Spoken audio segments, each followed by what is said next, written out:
یہ جو گفتگو ہے اس کا ہمارے ناظرین تک اور لوگوں تک پہنچنا بہت ضروری ہے کہ کچھ لوگ اس سے لا علم ہیں کہ اتنی بڑی فیسلٹی آپ لوگوں کے لیے پہلے سے موجود ہے. فرماتے ساری ازواج سے ملتے، اپنی بیٹیوں سے ملتے، سب سے آخر میں حضور سیدہ کائنات کے گھر میں آتے اور پھر سفر ارشاد میں، اور جب مدینہ واپس آتے تو سب سے پہلے حضور سیدہ کائنات کے گھر جاتے. اور جب یہ آیت مبارکہ اتری انما یرید اللہ لیذھب عنکم الرجس اہل البیت ویطہرکم تطہیرا، آقا دو جہاں صلی اللہ علیہ وآلہ وسلم نے 2 مبارک عمل کیے. ایک تو 6 ماہ تک ہر روز صبح کی نماز میں حضور سیدہ کائنات کے دروازے پر کھڑے ہو کے آقا فرماتے اہل بیت نماز کا وقت ہو گیا. یہ لوگوں کو بتانے کے لیے کہ میرے یہ اہل بیت خاص ہیں جن کا خیال تم نے رکھنا ہے.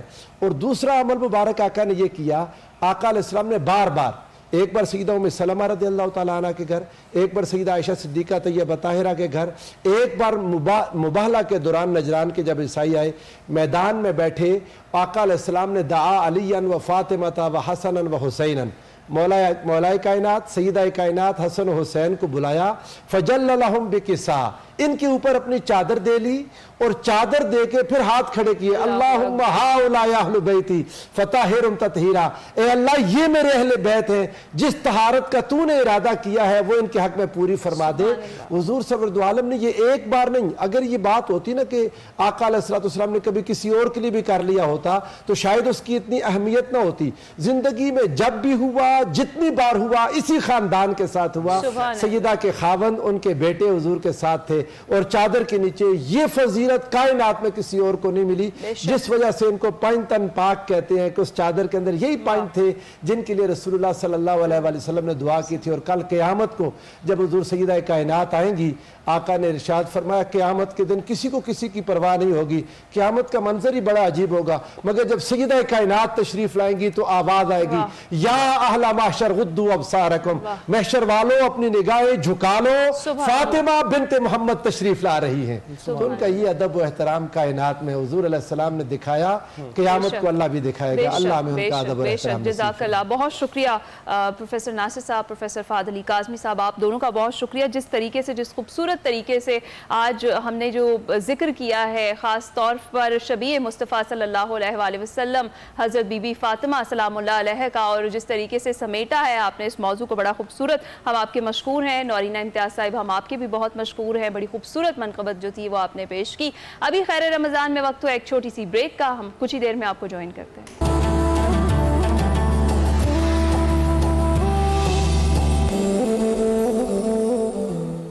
خیر رمضان میں ایک بار پھر سے خوش آمدید. اور ہم یہ چاہ رہے تھے کہ آج ذرا میچ کی تھوڑی سی زیادہ ڈسکشن آپ سے کر لیں گے، لیکن ایسا ہوتا ہوا ہمیں نظر نہیں آ رہا، کیونکہ ٹاس ہو گیا جی. آپ نے دیکھا ہی ہوگا پاکستان نے ٹاس جیت کر پہلے بیٹنگ کرنے کا فیصلہ کیا ہے، اور پتہ نہیں یہ فیصلہ آگے چل کر ہمارے حق میں بہتر ثابت بھی ہوگا یا نہیں، کیونکہ جو ہم نے انڈیا کے خلاف میچ میں ٹاس جیت کر ہم نے فیصلہ کیا تھا بال فرسٹ کرنے کا، اس پر بڑی تنقید ہوئی تھی. اور اب آج بھی چونکہ موسم کی پیش گوئی ایسی تھی جناب، بارش کی، اور پھر آج بھی ہمیں پتا تھا کہ ہمیں پہلے بال یا بیٹ کیا کرنا چاہیے. تو اب دیکھتے ہیں کہ اس فیصلے پر تنقید ہوتی ہے یا نہیں ہوتی. البتہ بارش وہاں شروع ہو چکی ہے. اس کی وجہ سے ڈیلے ہے میچ. ہم نے یہ سوچا خیر رمضان میں ہم دعا کریں اپنی ٹیم کے لیے بھی کہ وہ ان کی بھی خیر ہو، اور جس طرح سے اب سپر 8 مرحلے میں وہ شامل ہو گئے ہیں تو ہم دعا کرتے ہیں کہ اس سے بھی جو سرخرو ہو کر باہر نکلیں، اور پھر ہم دیکھیں گے وہ سیمی فائنل میں جاتے ہیں، فائنل میں جاتے ہیں. اچھا علی، ویسے جو دعائیں تھی نا قوم کی، وہ کافی حد تک کچھ رنگ لے آئی. وہ میرا خیال ہے وہ آدھے ہم لوگ بارش کی دعا بھی کر رہے ہوتے ہیں اور آدھے پرفارمنس کی بات بھی کر رہے ہوتے ہیں. دیکھیے کہ بڑی کمزور ٹیمیں تھی جن سے مقابلہ تھا. 3 میچز پاکستانی ٹیم جیتی ہے. ایک ٹاکرا تھا جس پر سب کی نگاہ تھی، وہ پاک بھارت ٹاکرا ہی تھا.